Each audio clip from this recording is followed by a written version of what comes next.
Olá, está no ar o Rio em Pauta, o programa que vai aprofundar a discussão dos principais assuntos da cidade. No programa de hoje, a nossa pauta é sobre transporte público. Uma lei municipal multa quem depredar os ônibus ou as estações do BRT. O prejuízo é de quase R$1,5 milhão por mês.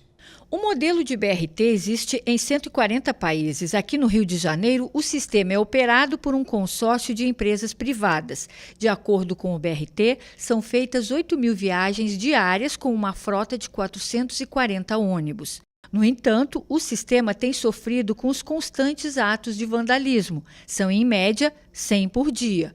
O prejuízo chega a R$1,004 mil por mês.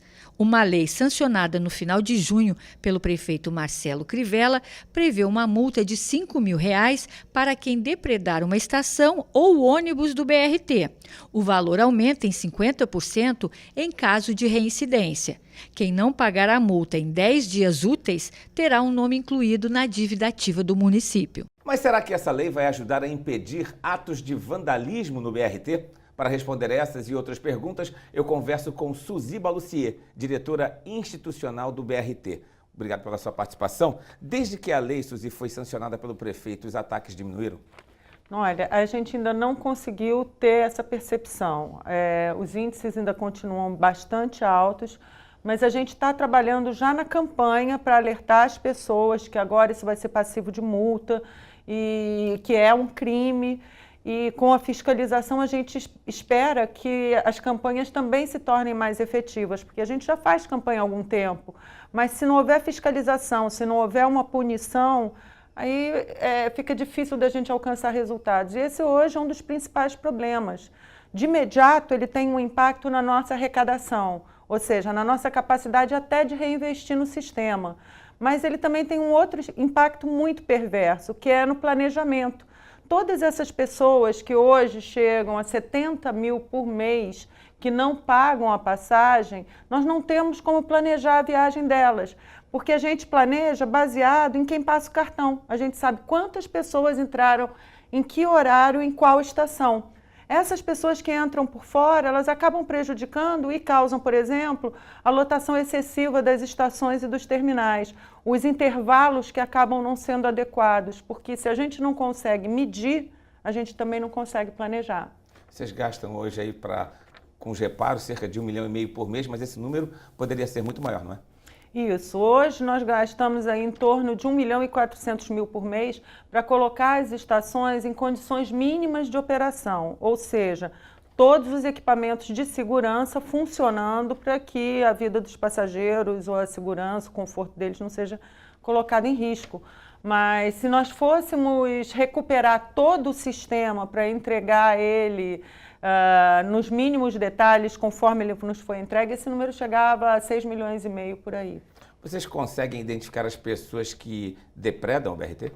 Nós temos as câmeras de monitoramento, então tanto o problema da evasão, que veio junto com a lei do vandalismo, né, que é essa que a gente está já se preparando para colocar a campanha na rua, tanto a evasão quanto o vandalismo nós conseguimos identificar sim, por conta das câmeras de segurança. Então o nosso pessoal de monitoramento pega todas essas imagens e manda para as autoridades.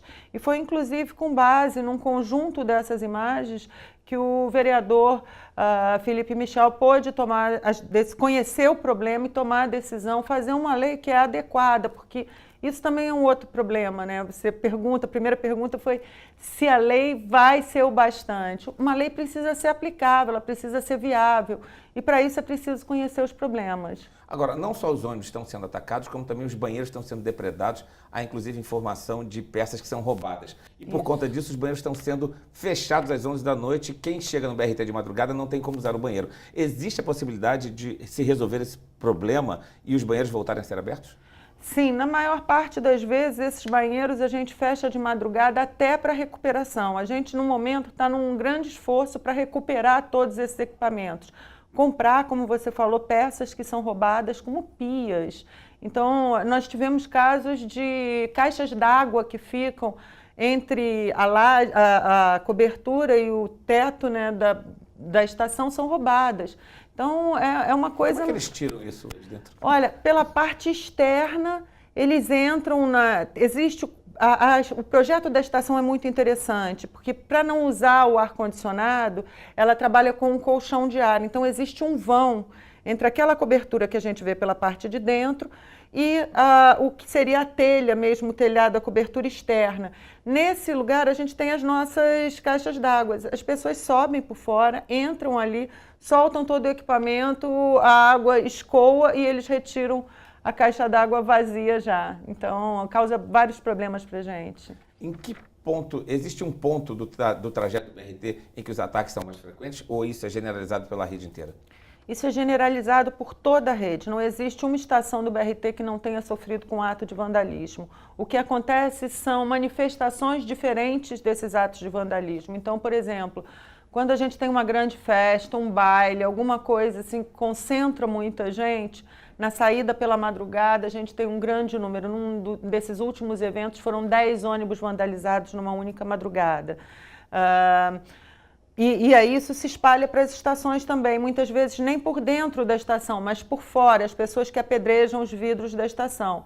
A gente tem outros casos de pessoas que entram e do nada, porque a gente olha as imagens, a estação está vazia, não houve nenhuma abordagem, elas começam a chutar as portas de vidro.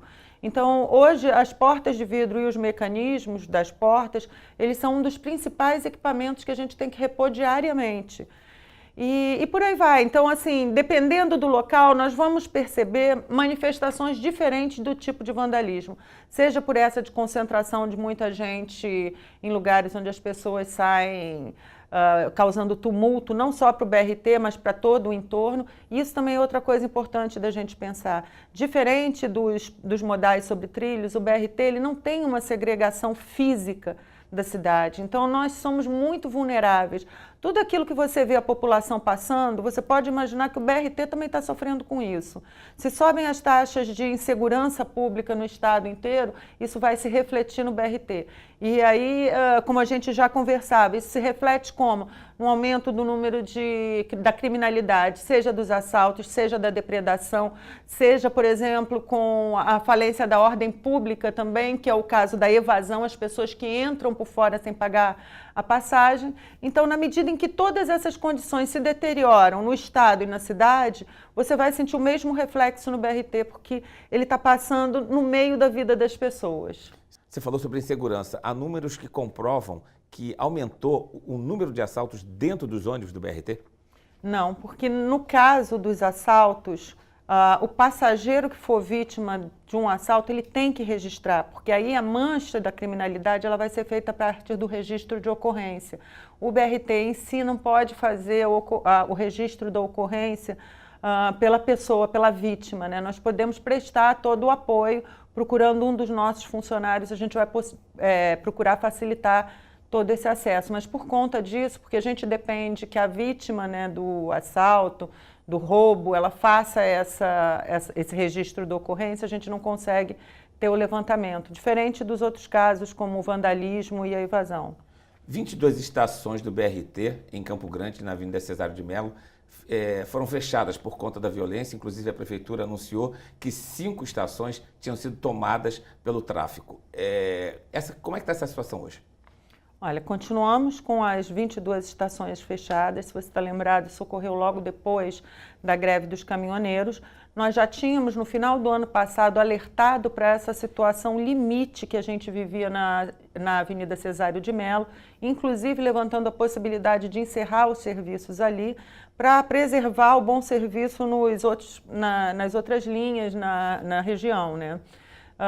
Então, isso foi o fechamento após a greve dos caminhoneiros, ele se deu porque nesse período de inatividade daquele trecho, realmente o controle da segurança e da ordem pública foi eliminado, né? Então, nós não tínhamos condições de dar segurança para os nossos passageiros e para os nossos funcionários voltarem àquelas estações.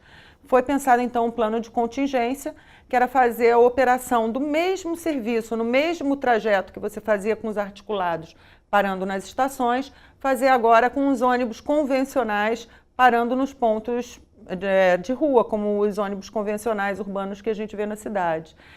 nessas últimas 2 semanas, praticamente todas as noites, nós temos sido obrigados a suspender o serviço por causa do tiroteio na região. Então, mais uma vez, é como eu te falei, a gente olha a situação do Rio de Janeiro cidade, a gente olha a situação do Rio de Janeiro estado, e você pode esperar que você vai ver um reflexo de toda dessa desordem, dessa insegurança no BRT também. Mais uma vez, muito obrigado pela sua participação.